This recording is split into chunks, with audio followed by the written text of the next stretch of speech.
प्रणाम। मैं जदुवंशी। खबर बहती धारा।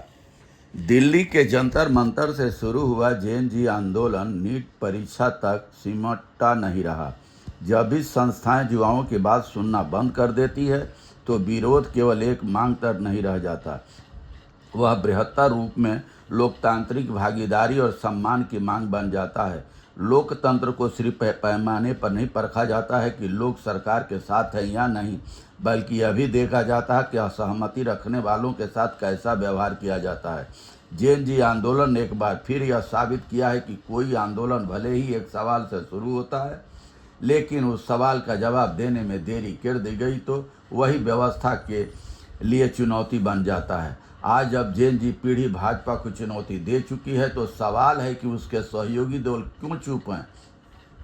उन्हें अपने राजनीतिक भविष्य की चिंता क्यों नहीं हो रही है। चिराग पासवान तो खुद को युवाओं का जुआ नेता कहते थे, क्या अब उन्हें जेएनयू की जरूरत नहीं है।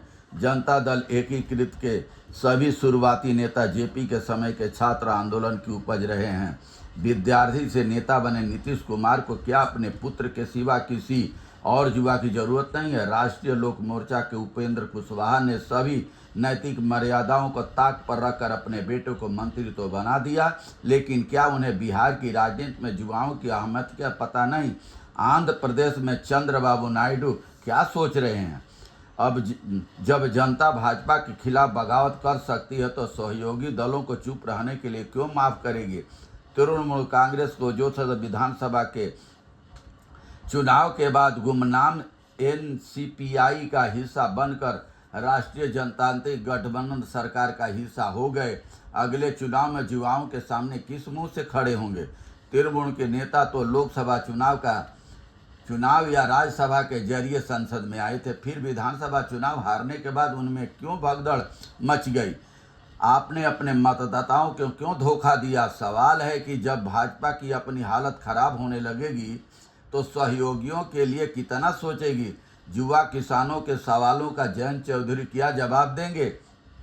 अनुप्रिया पटेल या ओम प्रकाश राजभर या संजय निषाद युवा मतदाताओं के पास किस मुंह से वोट मांगने जाएंगे।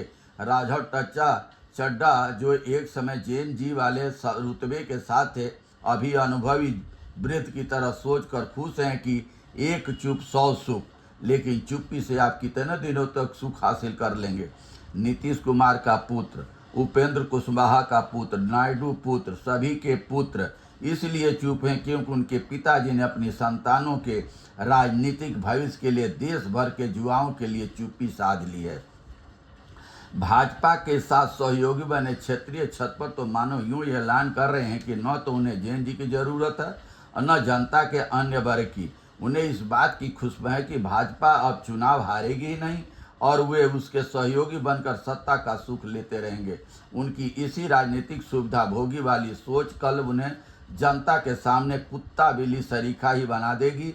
अपनी राजनीतिक पूंजी को भाजपा की सत्ता के खजाने में जमा कर वे सत्ता के संदर्भ में अमीर होने की खुशफहमी पाल बैठे हैं, लेकिन कल जब चुनावी मैदान में वे भाजपा की राजनीतिक शक्ति की तिजोरी से अपना हिस्सा मांगने जाएंगे तो उनका अस्तित्व मिट चुका होगा। तब उन्हें भाजपा के पूर्व अध्यक्ष जयप्रकाश नड्डा की यह याद आएगी कि आखिर उन्होंने ऐसा क्यों कहा था कि आने वाले समय में क्षेत्रीय दलों का अस्तित्व खत्म हो जाएगा। बहुत बहुत धन्यवाद। नमस्कार, प्रणाम।